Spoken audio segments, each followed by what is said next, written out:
Hello friends, welcome to our channel being smart education. पिछली class में हम definition of uniform convergence और difference between pointwise and uniform convergence समझ चुके थे, अच्छे से कर चुके थे। जिसने भी वो वीडियो ना देखी हो तो प्लीज़ पहले उस वीडियो को देखिए। अब देखिए next example on uniform convergence कि भाई कि कोई मेरे को sequence of real function given हो, उसको हम कैसे चेक करेंगे कि ये यूनिफॉर्म कन्वर्जेंस है या नहीं है। तो उसको चेक करना हम एग्जाम्पल में सीखेंगे और ये मोस्ट इंपॉर्टेंट एग्जाम्पल्स में से एक है जो कि पेपर में काफ़ी बार पहले भी पूछा जा चुका है और अब भी आने के पूरे पूरे चांस हैं इसके। तो देखिए क्या एग्जाम्पल है। Consider the sequence F N. एक सीक्वेंस एफ एन कंसीडर किया जो किस तरह से defined F N X is equal to X की power N, X belong to closed interval 0 to 1। इस तरह से ये सीक्वेंस डिफाइंड है। Clear. This sequence converges pointwise to the function F on closed interval 0 to 1। ये वैसे तो पिछली क्लास में भी हो चुका था पर उसमें मेमोरी फुल हो गई थी तो वीडियो बीच में ही रुक गई, तो इसलिए दोबारा करवा रहा हूँ मैं एग्जाम्पल। पिछली में आपने देखा होगा, पिछली वीडियो में ये यहाँ तक ही बोल पाया था मैं, फिर वो वीडियो बंद हो गई थी, तो वो मेमोरी फुल होने के कारण वीडियो बंद हो गई थी। तो अब इसको हम शुरू से कर रहे हैं दोबारा। This sequence converges pointwise to the function F on closed interval 0 to 1। देखो पीछे भी हमने ये एग्जाम्पल किया था, पॉइंट वाइज कन्वर्जेंस हमने चेक किया था उस क्वेश्चन में। तो उसमें limit N tend to infinity जब हमने निकाला था, देखो पीछे किया था, limit N tend to infinity निकाला था, मतलब एफ एक्स क्या आया था हमारा, एक्स 0 to 1 के लिए तो 0 आया था और 1 के लिए 1 आया था। तो ये पॉइंट वाइज कन्वर्जेंस तो था। तो अगर पॉइंट वाइज कन्वर्जेंस है तो इसका मतलब यूनिफॉर्म कन्वर्जेंस हो भी सकता है और नहीं भी हो सकता।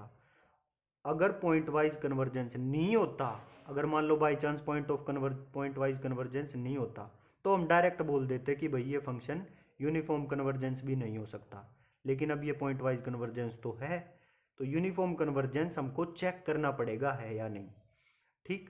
तो हमारी डेफिनेशन क्या कहती थी यूनिफॉर्म कन्वर्जेंस की कि कोई भी सीक्वेंस एफ एन एफ पे क्लोज्ड इंटरवल ए बी में यूनिफॉर्मली कन्वर्जेंट जब होगा जब for any epsilon greater than 0, किसी एप्सिलॉन ग्रेटर देन 0 के लिए और x belong to closed interval A B के लिए हमें एक इंटीजर ऐसा मिल जाए जो कि एप्सिलॉन पे तो डिपेंड करे पर x पे डिपेंड ना करे और mod F N X minus F X less than epsilon हो for all N greater than equal to N and for all X belong to closed interval A B. Clear.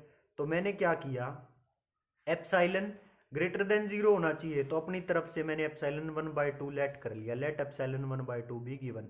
आप कुछ और भी ले सकते थे इसको, कोई भी पॉजिटिव नंबर 3/2 भी ले सकते थे और कुछ भी ले सकते थे।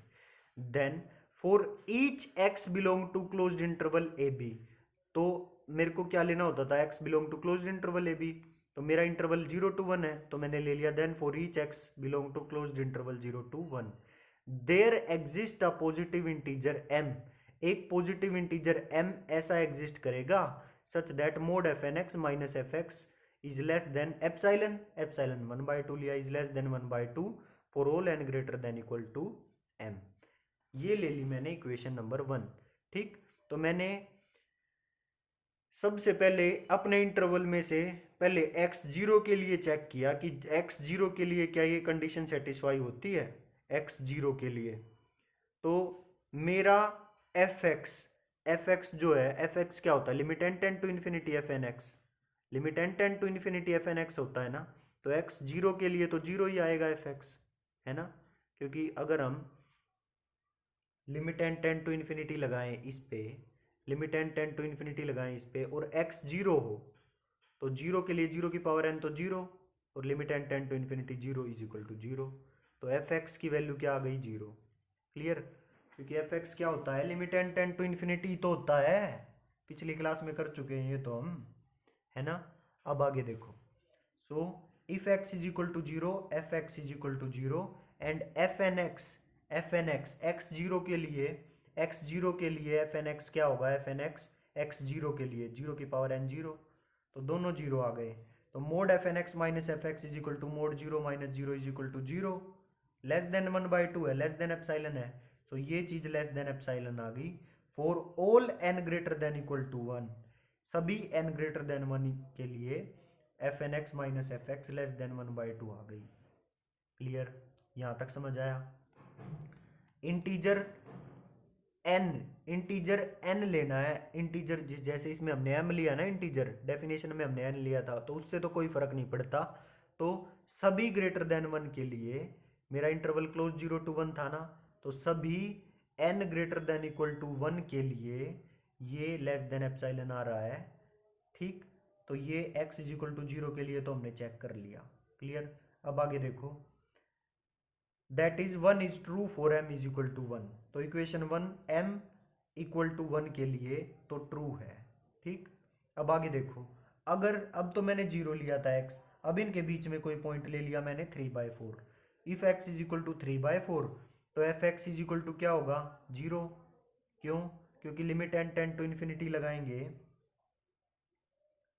F x limit n tend to infinity लगाएंगे तो एफ एक्स क्या आएगा, अच्छा x हमने पहले ही फिक्स कर लिया 3/4, तो x की जगह 3/4 रखेंगे तो 3/4 की पावर n हो जाएगा एफ एन एक्स, और फिर limit n tend to infinity लगाएंगे तो 3/4 0 to 1 के बीच में है और उसकी पावर इन्फिनिटी, 3/4 की पावर इन्फिनिटी क्या हो जाएगा 0 हो जाएगा।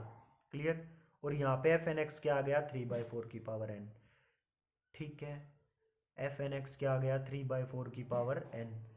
तो ये एफ एन एक्स अब मेरे को क्या निकालना है, F N X minus F X, यहाँ पे लिख भी देते हैं चलो, mod F N X minus F X, F X तो 0 ही है, एफ एक्स तो 0 ही है, तो यहाँ पे क्या बचा सिर्फ 3/4 की पावर n, 3/4 की पावर n की किस वैल्यू के लिए छोटा है, तो जब n 1 रखोगे तो 3/4 आएगा। देखो ये मैंने करके दिखाया था कल जब वीडियो बंद हो गई थी, 3/4 की पावर 1 क्या होएगा 3/4, लेकिन ये तो छोटा नहीं है एप्सिलॉन से, तो 3/4 की पावर 2 रख के देखो, 2 रख के देखा तो 9/4 आया, क्रॉस मल्टीप्लाई करके देख लो, 9 2 जा 18 और 4 1 जा 1, तो 4 1 जा 4, तो ये भी ये बड़ा है एप्सिलॉन से छोटा नहीं आया, तो n की वैल्यू 3 रख के देखो, तो 3 3 जा 9 3 जा 27 और 4 4 जा 16 4 जा 64, ये छोटा है 1/2 से, क्रॉस मल्टीप्लाई करके चेक करके देख लो, ये हो जाएगा 54, ये हो जाएगा 64, तो 54 छोटा होता है ना, इसका मतलब ये वाली फ्रैक्शन छोटी है इससे। क्लियर, तो n greater than equal to 3 के लिए ये लेस देन एप्सिलॉन आ रही है, ये चीज n greater than equal to 3 के लिए। क्लियर, 3/4 की पावर n लेस देन 1/2 आ रही है for all n greater than equal to 3 के लिए। यहां तक समझ आया। So 1 is true for m is equal to 3, तो n greater than equal to 3 ये m होता है ना, तो ये m इज इक्वल टू 3 के लिए ये बात ठीक है। क्लियर, सिमिलरली इसी तरह से अगर हम x जैसे 3/4 लिया, अगर x 9/10 ले लें, क्योंकि 0 to 1 के बीच में ही लेना है, तो m की वैल्यू आएगी 7। अब देखो एक बात, मैंने क्या कहा था यूनिफॉर्म कन्वर्जेंस की डेफिनेशन पे, कि जो मेरा पॉजिटिव इंटीजर n है वो एप्सिलॉन पे तो डिपेंडिंग हो, पर इंडिपेंडेंट ऑफ x होना चाहिए, x पे डिपेंड नहीं करना चाहिए मेरा वो पॉजिटिव इंटीजर। तो यहाँ पे मेरा पॉजिटिव इंटीजर जो है हर x की वैल्यू के लिए अलग अलग आ रहा है, मतलब 0 लिया तो m की वैल्यू आई 1, 3/4 लिया x तो वैल्यू आई कुछ और, तो ये तो x पे भी डिपेंड कर रहा है ना, क्योंकि जैसे हम x की वैल्यू चेंज करते जा रहे हैं तो इस पॉजिटिव इंटीजर की वैल्यू भी चेंज होती जा रही है, तो इसका मतलब है कि ये डिपेंडेंट है x पे भी, तो ये डेफिनेशन फॉलो नहीं कर रहा जो यूनिफॉर्म कन्वर्जेंस की डेफिनेशन है, कि ये मेरा जो सीक्वेंस है वो x पे भी डिपेंड कर रहा है, इसलिए ये पॉइंट वाइज कन्वर्जेंस तो है पर यूनिफॉर्म कन्वर्जेंस नहीं होगा। तो मैंने क्या रीजन लिया, 10 there is no single value of m, तो कोई ऐसी सिंगल वैल्यू नहीं है m की जो पूरे इंटरवल के लिए होल्ड करे, किसी वैल्यू के लिए कुछ आ रही है, किसी वैल्यू के लिए कुछ आ रही है m की वैल्यू। So there is no single value of m for which 1 holds for x belong to closed interval a b 0 to 1, that is m depends on x and epsilon both, तो इसका ये मतलब हुआ कि जो m है ना, जो ये m आ रहा है अलग अलग हर बार, ये x और एप्सिलॉन दोनों पे डिपेंड कर रहा है। इसका क्या मतलब है, सीक्वेंस पॉइंट वाइज कन्वर्जेंट तो है पर यूनिफॉर्मली कन्वर्जेंट नहीं है।